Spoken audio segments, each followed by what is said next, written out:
You want more on the Avs? You got it. Honestly, does it really matter right now? That's the problem, right? No, just about anybody can get in front of a microphone and talk about hockey. How on earth do you get involved in something like this? It was kind of a fluke. It's funny that this podcast is going off the rails so quickly.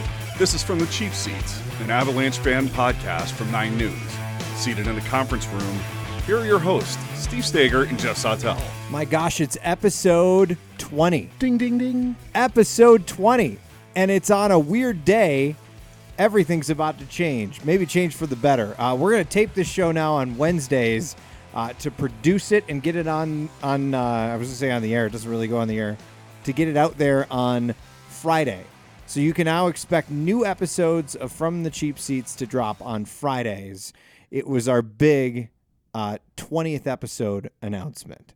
Which, as far as big anniversary announcements go, is incredibly underwhelming. Yes. Incredibly underwhelming. I think since we are taping this on Wednesday and it will come out on Friday, I should spend the next 2 days on the Cheap Seats Twitter account promoting a huge change coming to the program, just so when you listen to this, you can be thoroughly disappointed, because that's it. So now you know that's what you're going to go off and do in the next couple of days. The nice part about this, I actually think, is that we'll be slightly closer to actual time, and we can actually talk about games, because I was thinking about it. We're going to have this episode released before the Avs play another hockey game, which is a huge contrast from our normal, hey, we're taping this, there's going to be 6 games that'll happen. We'll try to make things more current. Welcome to the first episode of From the Cheap Seats. By the time you hear it, the season will be over. That's pretty much the way it's been. We actually started taping this show in the middle of the summer, and no one noticed. That is true. We started taping in the middle of the summer. In the conference room. And all 19 episodes were taped in summer. Yeah, in the conference room. That's why we haven't bothered to change it, because we're, it's still June and we're sitting in the conference room. Yeah. So we're sitting here on a Wednesday, day after the end of the 3-game road trip. The Avalanche go to New Jersey, and then they play the New York Islanders and the New York Rangers in a back-to-back. They win the game in New Jersey quite handily. Which, much like the tweets I'm about to send, will set the expectations high. There was an odd moment in that game. Maybe let's go through it sequentially. Yes. The odd moment in that game is the moment that Matt Calvert knocks over the goalie. Did you see that? So actually for that game, I was, believe it or not, I was actually working, not just at work. I was working, and was not paying as much attention. So I actually missed that one. Search Twitter for Calvert Devils. I want to get your opinion on what happened here and whether it was right. So the play is back behind. I believe it's a shorthanded chance for the Avs.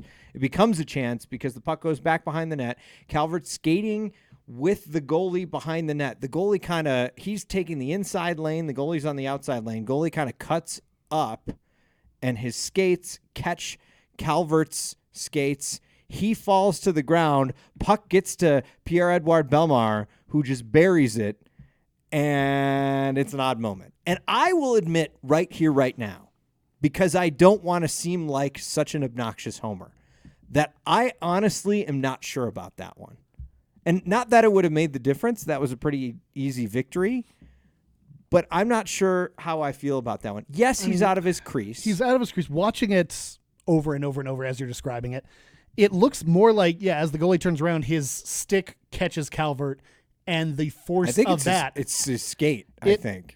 Maybe not. I only saw the replay angle I'm seeing, and I'll hand the phone off to you so you can see this angle too. It looks like his stick, as he's turning around, catches Calvert's foot, and the force of that just pulls him off balance. Like it's not even. I think Calvert's foot clipped the back of his foot. Look at that one more time. Watch Calvert's leg come in on the inside. It grabs the back of the foot. You might be right. And so apparently I need glasses. The question is that a trip? I don't think it's a trip. It raises an interesting question about what do you do? Yeah. In that situation where a goalie's out of his crease and a goal is scored because the goalie basically got knocked down behind the net. It strikes me when you're out of your crease, you're another player. I mean, if you would call that tripping against another player, then it's tripping. Yeah. If you would let the play go for anyone else, the goalie made the decision to leave the crease. That's on them. Well, you're right. And apparently you in Toronto think the exact same way because they allowed that goal And Simmons from the New Jersey Devils gives the ref a piece of his mind on his way out the door and gets ejected from the game because of that. Avs win that one. Go into New York and play a familiar face, which was a really tough one against the Islanders because it was Semyon Varlamov. The first time I'm sure he had this game marked on his calendar. And he just plays a hell of a hockey game. And he denied them left and right. It seems like whenever, there's sort of the joke or cliche made that whenever you play a team, the former Av is going to be the one that beats you. Yeah. And boy, did that come true. Semyon Varlamov looked outstanding in that game. But Pavel Francouz looked pretty great as well. Yeah. And it's only a 1-goal game. Both of them were pretty well brick walls, except Francouz had one little hole in him at one point in the game. But anytime it's a 1-0 game, you can't get mad at your goalie. Yes. Almost regardless. And, I mean, the New York Islanders are a team that is at a level with the Colorado Avalanche. Yeah. About the same record. You expect it to be a close game, and exactly. It was, and the Islanders just got the better of it. On the back side of the back-to-back, they play the New York Rangers on Tuesday night at Madison Square Garden, and that was just an awful hockey game. It was. And it started the way that I think we expected it to, rookie goalie for New York making his first start. Yep. And we jump out and put up 2 goals right out of the gate. And all of a sudden, because I was sitting here at work with you, and I got tied up working on something. And Jeff came over and said, "Hey, did you see Joonas Donskois on the ground?" I turned the TV on, and it's 2-2 with the Rangers going on the power play. And that game just turned over. That was the only lead the Avs, I think, had in that entire game. The Rangers end up taking the lead. The Avs keep trying to claw back. They're not going to get there, and the Rangers come out on top. But the big moment in that game that has a lot of people talking the day after the game is the hit on Joonas Donskoi from Ryan Lindgren, who, by all accounts, I mean, in the broadcast, the announcer said it was a clean, hard hit. And then they go to the intermission, and Patrick Sharp and the people on the desk during the intermission, I think it's not Milbury because he was doing the game, but the other two who were sitting there, talked about it. Yeah, he's probably going to get a call from the league on this because it was pretty rough. Now, what happens in that moment is Donskoi gets hit in the head with a high elbow, and then Nazem Kadri skates over to Ryan Lindgren and proceeds to destroy his face. In what even Coach Bednar post-game said was the appropriate thing to do. Yeah. Bednar afterwards says if you're not going to get a whistle like that, Nazem Kadri did exactly what he should have done, and he put Ryan Lindgren out of that game. Upper body injury, which we can only assume is a concussion. We should call Dr. Graywall again and see if he can. Yeah, from being hit that hard. I mean, his face bruised ego. His face was destroyed when he walked out of that building. And I'm not usually a fan of that kind of violence. I mean, I'm all for a fight here and there, but in a situation where a guy takes a high elbow, doesn't get a call. Yeah, and yeah, retaliation is sort of a slippery slope. You don't want to encourage it too much. That was the rationale that led to, Steve Moore getting mugged back in 2002, 2003. But yeah, I mean, something like that where it's immediately following a no call. I mean, how do you want your teammates to stand up for each other? How do you not make a call on that? I Yet have another no idea. question, and I have Brad Watson's number. I've been meaning to give him a call, get him in here on the show to talk about situations just like this. List of things for him to. How do you, as an NHL referee, and I believe they have the ability to look back at things now, right? Or is that only if a whistle is blown for a call? I believe it's just to review a call that is made. So that's all they can do. With the exception of offsides or goalie interference. Or a hand pass. Directly leading to a a goal. Directly leading to a goal. They can in this case, it wasn't. So the whistle was, I think, just because he's down on the ground. Yeah. So is there no way to go back for Toronto to go back and look at that again and say, you know what, that ought to be a major? Offhand, not that I know of. If we're getting that wrong, please let us know. I don't know if that's the case. Yeah, cheap seats at 9news.com or at 9cheapseats on Twitter or at @fake_Dante or at directly Steve give us Stager. So I think calls get missed. It's unfortunate, but it happens. the thing that has blown me away, and I mentioned this briefly as we were walking in, is as we were setting up the NHL player safety. And I don't know what what the outcome of this is, so I'm fascinated. Everyone knew from the get-go, they were going to, player safety board was going to look into this. They were going to review it. They tweeted out about it this morning saying they're going to look into it. Everyone's expecting, okay, they'll suspend him for something. The argument was, how severe of a suspension do you get? So as we were setting up, they officially tweeted out, I'll read it here. After thoroughly reviewing all available video and following a telephone hearing today, the Department of Player Safety has determined there will be no supplemental discipline assessed to New York Rangers Ryan Lindgren for his hit against Colorado's Joonas Donskoi. Hold on. No supplemental discipline. So no additional suspension. I mean, supplemental as in, but there was no initial discipline. Exactly, yeah. I think they're just covering their bases with the wording. This is probably a form letter. Fill in the names. I didn't mean to interrupt you. You can continue. This is going to elicit a reaction from me. Here's the part that's really going to get to you. While there was significant head contact on this play, Lindgren took a proper angle of approach, did not extend outward or upward, and hit through Donskoi's core. Therefore, under rule blah, blah, blah, the head contact was determined to be unavoidable. I will quote one last thing here from the blog Mile High Hockey that retweeted this saying, "Pardon my language, but this is horse dookie." And that is absolutely correct. I mean, did not extend outward or upward. He launched himself into the air to hit it. So are they saying that they're saying that Donskoi was down already? No, they're saying that Lindgren didn't make any sort of upward motion. Upward motion. That was all he did. His elbow went up. Yeah. His arm hit him high. Yeah. How does that not? Good question. I have no idea. I mean, everybody looked at that. Yeah. And except for those guys on NBC who, are kind of the B team anyway, that everybody thought there was something there.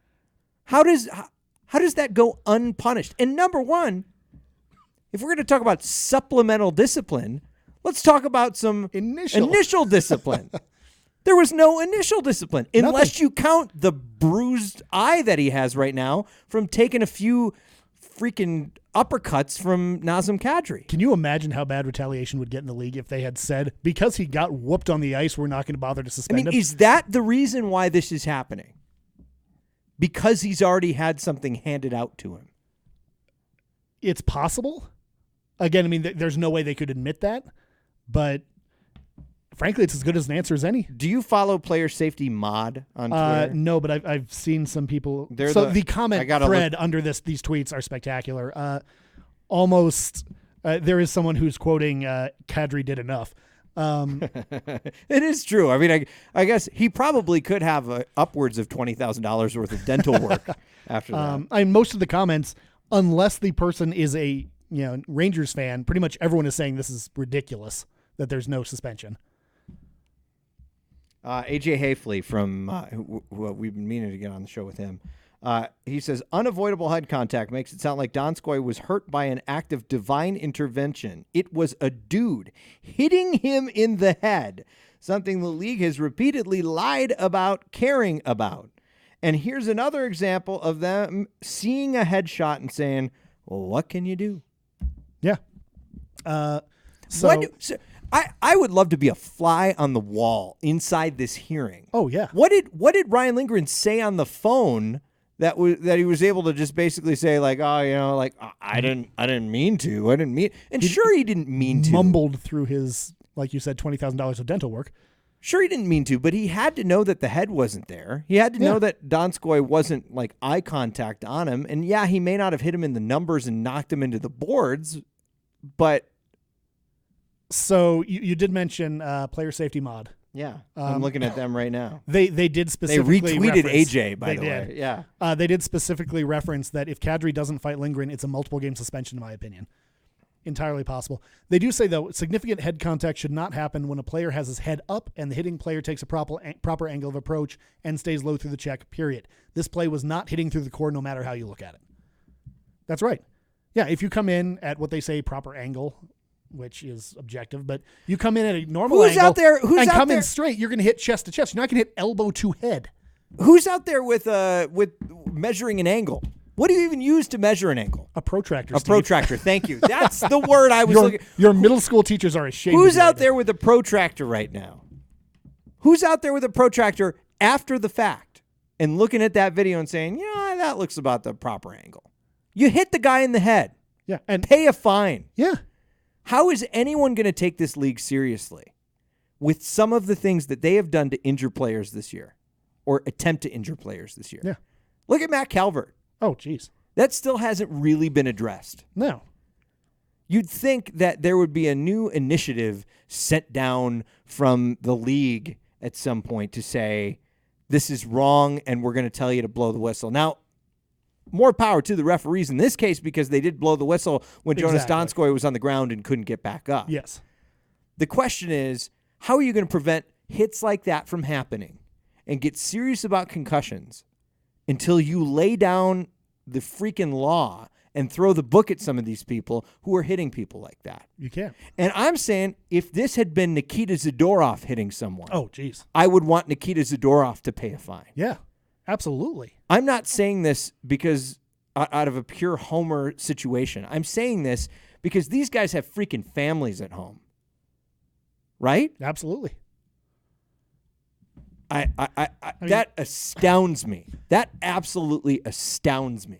And the problem is, and the danger of it is that this is a long season, and it's so easy for us to get worked up and angry about this. And it's pretty easy for me to get worked up lately. And in 3 or 4 games, so much else has happened that people sort of forget and they move on. Yeah. And I mean, Frank, you mentioned Calvert.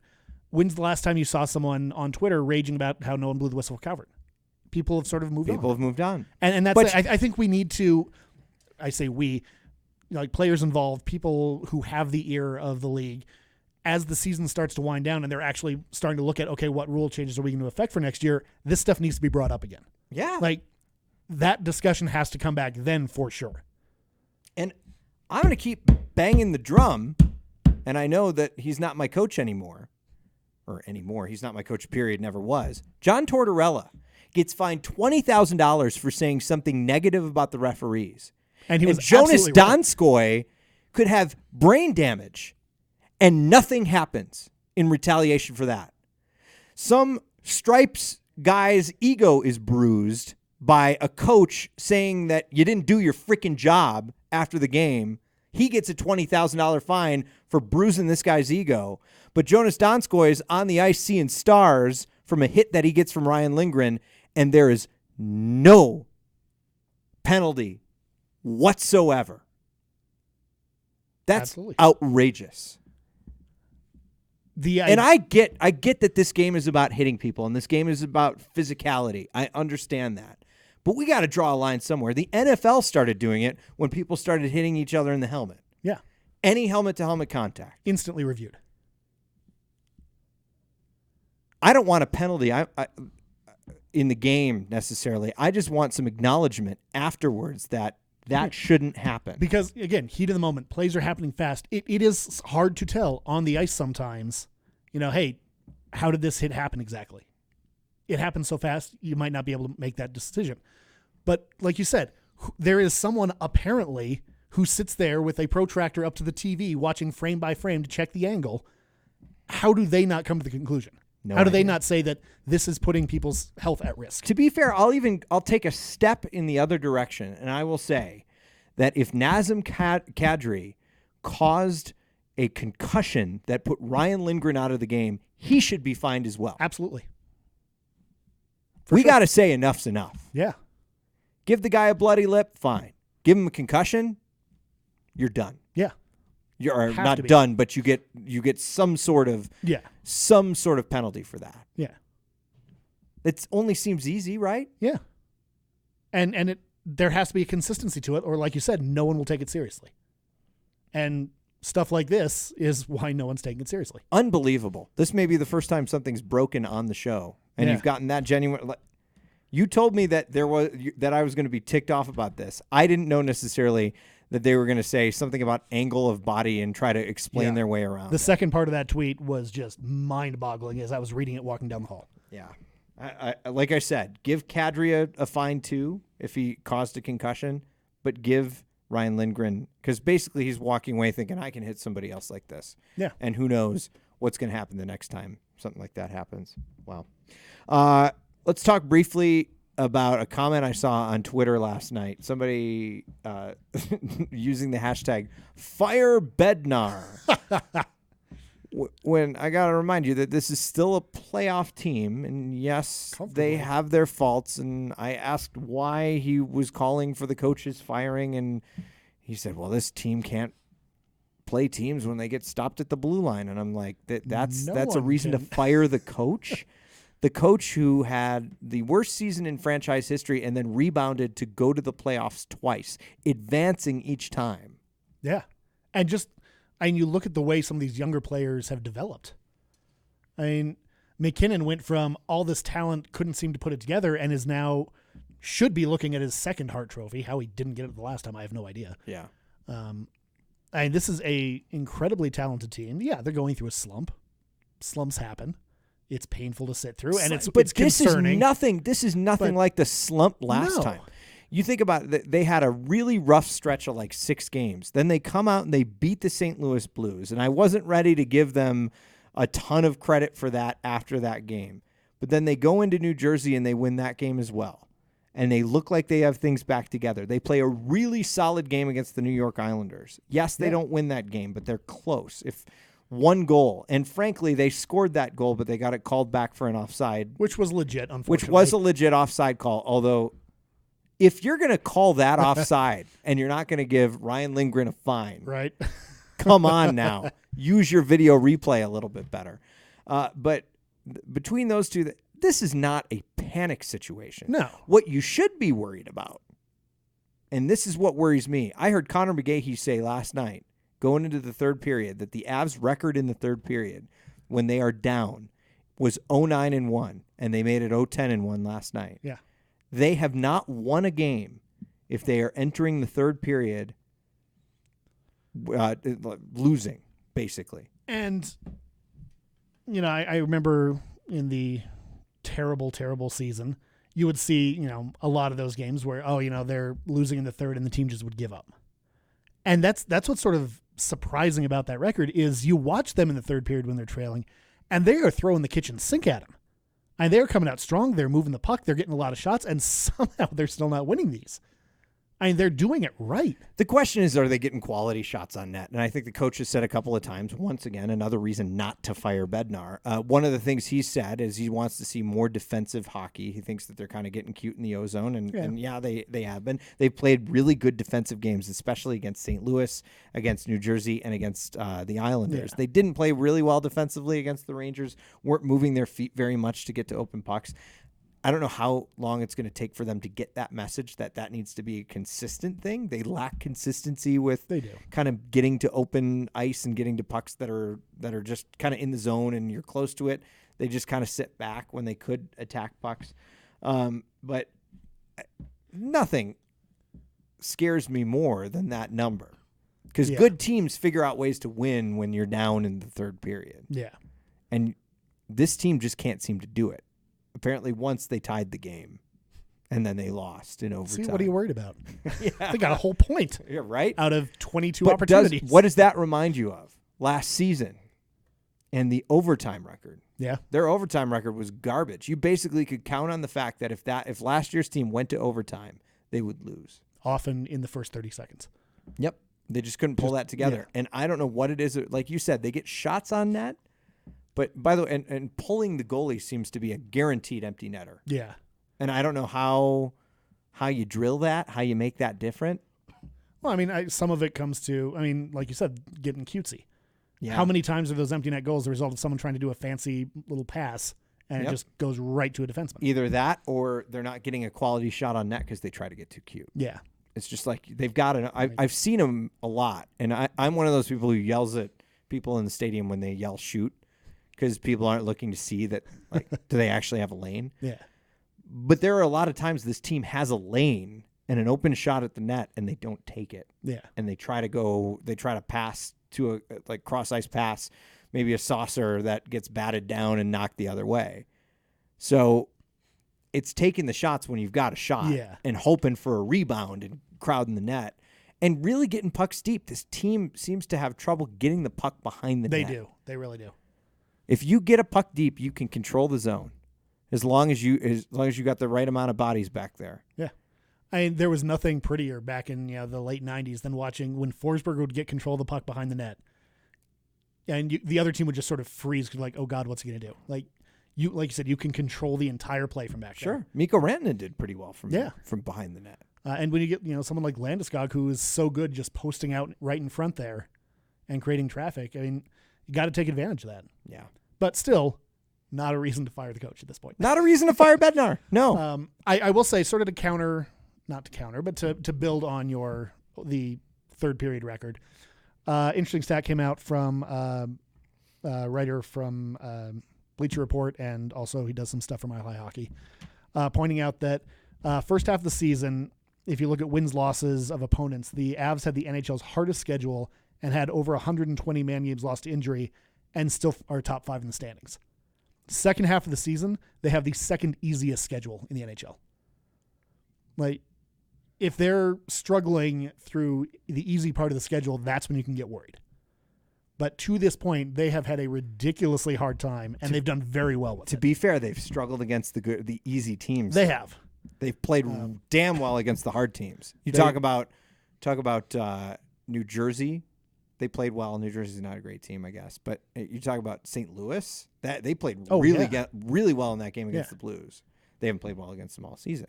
But that game seemed to be a turning point. The question is, are they resting too much on these teams that should be winnable games? And when you have a very difficult schedule through that long of a time, I don't, it's not approving of it, but you can understand a bit how, we finally have a worse team, and they sort of let up. And you would hope that over a longer stretch of easier teams, they would, there'd be less inclination to do that, more of like, okay, let's just run them into the ground. Yeah. Long season, we'll see. Long season, and we're at the halfway point.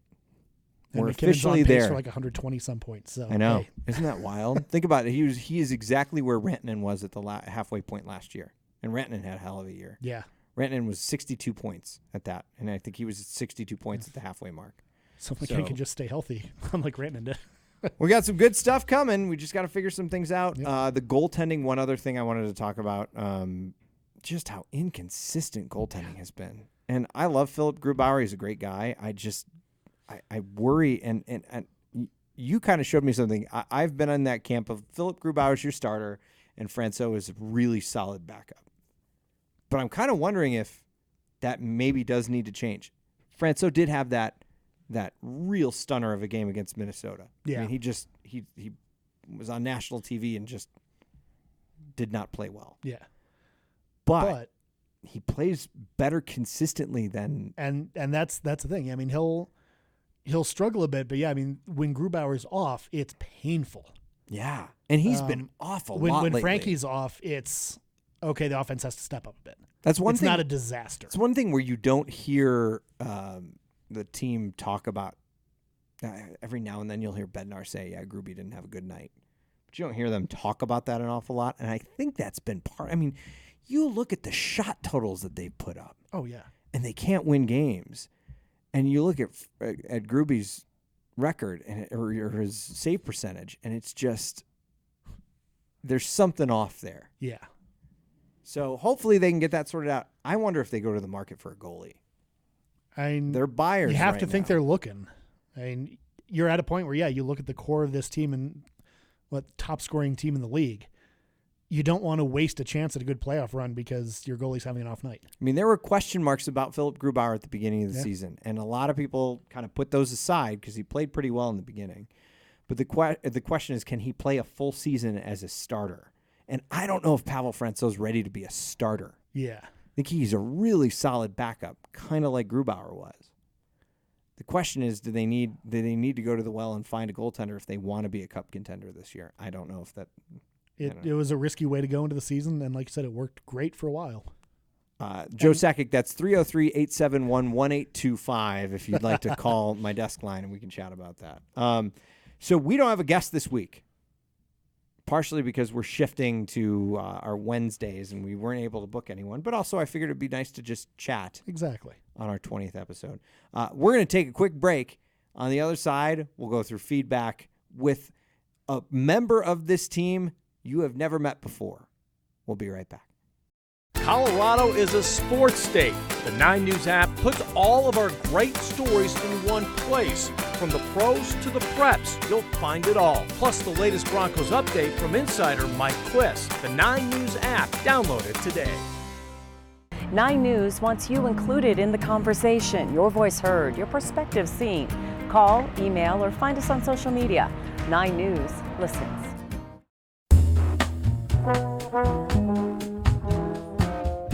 Oh, Daisha's nodding her head. She knows this song well. I do. I didn't know it came from your phone. Well, it usually is a computer. Super high tech in here. This is high tech. My favorite part is I have to keep tapping my phone when So it I doesn't play it on turn here, off? so because otherwise, if it goes to the lock screen, the song is over. Oh man. That's the fun part. Multitasking. Yeah, I'm really cheap, and I forget to bring my computer half the time, and I can't do it out of the recording computer because We tried and it gets weird feedback. Daisha Johnson's here. She is our producer extraordinaire on From the Cheap Seats. Hello. Thanks for- Digital producer, really, and you somehow got assigned to work with both of us. We are so sorry. I did. No, it's okay. You guys are awesome, and this is one of my favorite podcasts. Even though I'm not even that much of a sports buff, so I know. that's cool. Yeah, Are you- I got hired to help with podcasts, so here I am. Perfect. Are you getting into hockey by listening to this? Or you? Not necessarily the game itself. I will say I've gotten into a couple of the players, and Who? well, when you guys had the captain come in, Oh, yeah. that was fun. Oh yeah. Oh yeah, Landy. And you played the song, and like watching his face when you played that song Isn't was he hilarious. Isn't he a great guy? He was. He's just generally a he nice just guy. seems super cool. So I follow him on Instagram now. I kind of stalk him. Oh yeah. But that's the You extent. see the of- baby and Yes, stuff. Yep. Yes. Yeah, he's had a crazy couple of months since really he came has. on the show. Once again, coming on the show, your life just changes. Look at Ryan Graves. Ryan Graves went from almost not making the team to now being the NHL leader in plus minus, which means Wow, okay. basically he's on the ice when good things happen, is what Cool. plus minus is. So he is leading the league in something, and he was on the podcast. Gravedigger, as we like to call him. Oh, that's Landeskog, on cool. the other hand, comes on the show and breaks his foot. So Yeah. maybe. Well, but he had that's a baby too. I still think that was somehow kind of a ploy to give him some time to hang out Like, with his wife. And, his foot hurt a bit, and they just, that well, would make let's put him sense. on IR. Right? give She some needed time. him. yeah, yeah. she did. And he had the boot on his foot in the photo, but that also could have just been placed there. I think the next time we get him in here, we need to ask him about that, because that could very well be the case. Yeah. So what you mentioned some of your favorite things, and Landy being one of them, which Landy is a lot of people's favorite things. What have you taken away from this that you were like, what? I had no idea about the emergency backup goalie situation. Isn't that weird? And so you guys have had 2 episodes now. I'm obsessed with that. So when you guys have an episode that I'm really into, I'll write a web story just to push it out there to more people. So that was really cool. I had no idea that was a thing. Yeah. So- Like one of the weirdest things in sports. Yeah. That some rando Yeah. can just end up. I mean, not rando. I mean, I don't want to like disrespect Justin Goldman, but basically some random guy who plays in a beer league can end up on the ice with. in an NHL game. Yeah. Yeah, that's super cool. So Yeah. I'm learning some stuff. Good. Thanks. Good. Yeah. What you watch numbers? What are people most interested in? Well, the emergency backup goalie episodes did really well. The one you guys did recently with the Canadian who became a meme and then went on the wild road trip. Oh yeah, Gravy Davy. That's doing really well. Yeah. I spotted him at Pepsi Center the other night. Yeah. Yeah, he was there. So I don't know if that's because my headline and like the podcast title was really good, or if it was the episode. It's that 100. was good. It has nothing to you. You realize nothing that I say on this microphone is important enough to get people to listen. It's 100% in the way that you sell it, and So you do. yeah, that's my contribution here. And you your contribution is also cleaning up the stuff that Jeff and I don't do. Like, I don't know, writing notes for the show, I do that. looking at reviews. Yeah. Which, by the way, rate, review, subscribe, do all the things. Yes. But all right, tell us a little bit about you so people can get to know who you are. So you're from here. Yeah, Colorado native. I grew up in Aurora, went to Smoky Hill High School. Oh. Yeah. Well, that's where Marshall Zellinger went to high school. Yeah, we've had some conversations about that. He saw a jacket on my desk. It says Smoky Hill Volleyball. This was like back in 2005 when I went there. Yeah. So Marshall's a little bit older. So when he found out what year I graduated, he was like, oh, okay. That's whatever. That's nice. Yeah. Underclassmen, right? Yeah, exactly. That's cool. So Smoky Hill. Yep. And then you ended up, where'd you go to college? I was in Flagstaff for about a year, and then I ended up finishing my journalism degree at Metro State. Oh. At MSU Denver. There you go. Go Metro. Yeah. Go Roadrunners. Yep. Yeah. A quality Channel 20 program as well. We carry Roadrunners basketball. We do. I Which feel like I watched women's basketball Did you? the first time we aired it. Yeah. How awesome is that? I It's know. great. I got excited. People watch live things on TV, which is part of the reason why I keep saying the Avalanche would be great on Channel 20, since most of the metro area can't watch them. Yeah. That would be great. Yeah. Anyway, so you go to Metro State, and then you go elsewhere? I actually worked at the Denver Post right out of school. Okay. Was there for a few years, and then I decided to go move to the beach, and I lived in Florida for 5 years. That's where I started podcasting and getting into this kind of stuff. And I also got my master's degree while I was there. Cool. And then This is a weird field, this podcast really world, is. right? It is. What kind of podcast did you do? I did like a daily news podcast, and then I also did a deeper dive into like a crime series. That was pretty intense. 2 people took us in more than a year, but they for a better part of that year, they let me do that as my full-time job, just doing that podcast. That's awesome. Which was super cool, but it involved sitting in courtrooms. Basically, kids who had committed murder were coming back for resentencing hearings. We have some of those cases in Colorado. This is so not sports related at all. No, it's but okay. That's But okay. people might be interested. Give them so if you're a podcast file and you want to listen to more podcasts, what are your podcasts? Shout them out. Can you still shout them out? Are you legally not allowed to shout them out? No, I think I Okay. can. I All mean, right. that one that I produced, that was called Uncertain Terms. Okay. So that's a good crime podcast if you're into that. I mean, I listen to The Daily every day from the New York Times. Yep. I listen to you guys. I wanted to do a daily style podcast here. I always thought that would be fun. But I would like to do that too, and I think it'd be fun not to just sit down and say, here are the headlines, but to sit down and kind of like hash them out. Yeah. And talk about why people should care. Yep. Yeah. So maybe we can Yeah. Hey. do some podcasting. I'm down. I've been told I have a good podcast voice. You People do. keep shoving Yeah. a You microphone could in front totally of my face. you could totally work So- for public radio. Oh, yeah. Thanks. Yeah, you've got one of those. Thanks. You've got the public radio, and I aspire to be a public radio person. I sound more like a top 40 DJ, which is 90% my problem. But you could totally work in public Oh, radio. thank you. I appreciate that. So have you been to a game since you've been home? I An have Avalanche not. game? I went to a lot of games when I was younger. This is back in like the Joe Sakic, Patrick Waugh era. Mm-hmm. And I do remember when they won the Stanley Cup. I don't remember if is it 97 in 2001? Yes. 96. 96. 96, Oh, I'm sorry. 2001? My 97 memory is a different team. Go right we won't ahead. discuss the 97. It was one of those 2 years that I remember going downtown for the parade. Mm-hmm. And I was with my mom and I think some other family members, but we had the broom. 'Cause Oh yeah, it was a That was sweep. 96, Yeah. yeah. Yeah. Yeah. So I think I was like 8. They swept the Panthers that Swept year. the Panthers. That was 2 straight Stanley Cups with the Stanley Cup Finals with a sweep. Yeah, Tells you how awful the Eastern Conference was back it really then. was. Yeah.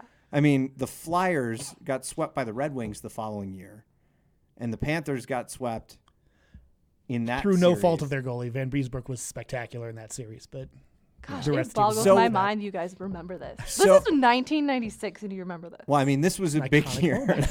Yeah, I was gonna say, I remember when my team swept someone in the Stanley Cup Finals between the second and third period, taking a broom and going around the block of my neighborhood and sweeping the sidewalk the entire way. And now I still advocate for sidewalks. So I will say when I first started at 9, I was working the weekend overnight shift. Ooh, fun. So, in at 3 in the morning and going through that. And it sounds terrible. it's miserable. Did it for 2.5 years. Exactly. Yeah. But the first thing I did after I learned that we had this was, in the downtime, of which there was a lot back then, I went to the basement, found our old sports tapes, and dug up the recordings of the Stanley Cup games and watched them. Oh my gosh, Brought them that's back really up to cool. Manabase. Actually, Whenever there was downtime, put the tape in, hit play, just watch some of the game. That's awesome. Nice. Yeah. Marshall was running cable for that game. I think it was the 2001. 2001, I would assume. And he was at Pepsi Center Game 7. Wow. And Marshall was running cable for ABC, who was carrying the game. and he got to basically be on the ice for the presentation of the cup in 2001, which just sounds really, really cool. So if anyone at home has copies of the game from ABC, pop it in, see if you can like catch a still frame of Marshall running around on the ice and tweet it at us. I wonder, did he have more hair back then? I would assume. Can I razz him like that? Is that allowed? did. Is that allowed in the podcast guidelines? Yeah, you can okay. do that. I just That's wanted to fair. double check. Totally We'll have fair. Marshall on next week to offer a counterpoint. But going back to, I was thinking about it. That's 3 straight years because the Wings swept 2 Eastern Conference teams right after the Avalanche did. I think you're The right. Wings swept the Flyers, and then the following year they swept the Carolina Hurricanes. And so so who cares about the Eastern Conference? What a great time to be a broom salesman.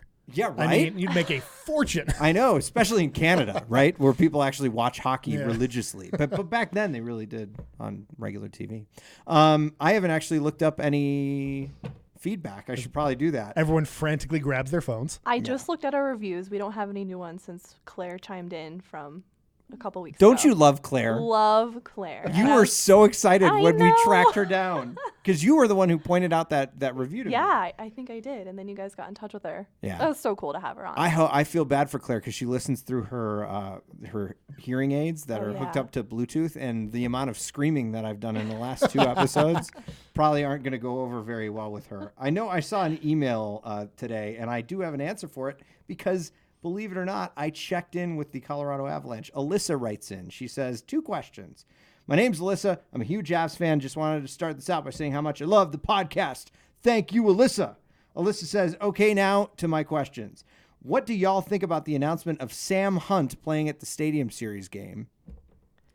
I'm going to leave that up to you guys. I don't actually know who that is. Is he the like, we'll have a house party guy? Is that Sam Hunt? I want to say yes. Maybe? I don't know New Country. I'm terrible at this. But I actually saw that email come in too because I get these emails since I'm somewhat sort of on this podcast. You're on team. this podcast team. You are now officially, you've been in the studio. Now You're I've been now in on the studio. podcast team. No, but I got super excited because I'm being sent to this game. Oh, you and I both. Yeah, and so is our sports digital producer, Quentin Sikafus. I think that's how you say his last name. Mm-hmm. He's going to, I don't know why they're sending me because I don't know anything, but I get to do the fun stuff beforehand to be like, this is, an outdoor event and we're putting ice down on a football field. How crazy is this? So Yep. anyway, I got super excited to see that because now I get to witness this little Yeah, and performance. you get so to thanks. see Sam Hunt. Yeah. Well, so at the Coors Field, at the Really, Coors the only Field reason any of game, us are going. the Coors Field game was Andy Grammer in the beginning, right? Do you remember that? Were you not Yeah. paying? You weren't paying I attention. think I was in line for beer. I was sitting in the rock pile Yes, you were. with my Nice. $150 tickets in the rock pile. In the rock pile? Yeah, it was a mile away, but you could see that those Matt are Boyer, usually like $4. friend of the show, sold me his ticket, and I was wearing a different jersey at the time. But it was Andy Grammer opening, and Andy Grammer was lip syncing the entire time. Oh, no. And then the Fray. That's who, yeah. The Fray played a between second and third period set, I want to say, and it was cool because it was dark and everybody had light up bracelets and they were all Choreographed synced light to the show. song. I had never seen the Fray perform live before, and it was not very good. I mean, I'm not a huge Fray fan to begin with, which I realize is a controversial statement as they're the big Colorado band, but I loved the Fray. I used to love the Fray in high school and stuff. listen to small or not, or doses. not definitely not in high school. It would have been in my first job in Detroit about 10 years ago.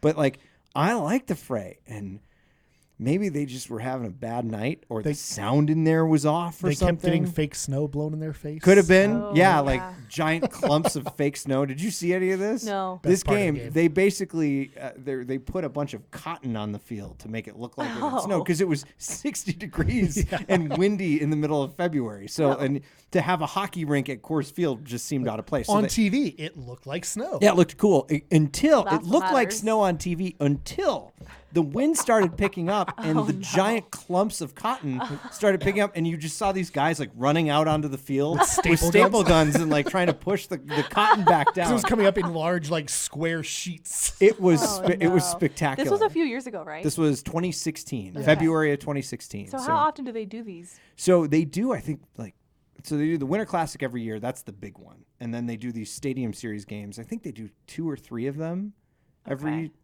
year. So there'll be a couple of them this year. The Avs will be one of them, and then the big speculation is that there was an announcement during the Winter Classic this year that the Winter Classic next year will be at Target Field for the Minnesota Wild, who are a known rival of the Avalanche. And the question is, if the Avs are a really good team, and I mean, NBC picked them up 12 times this year, which is the maximum you can pick up a team to put on national TV. The question is, will they put the Avs on that broadcast and put them at Target Field to have an outdoor game? That would be a hell of a game. It makes so much sense. In Minnesota, can you imagine how quickly that place will sell out? Probably would not have to worry about the fake snow. I mean, yeah, it'll be 40 below and with 3 feet of snow on the ground, but it'll be awesome.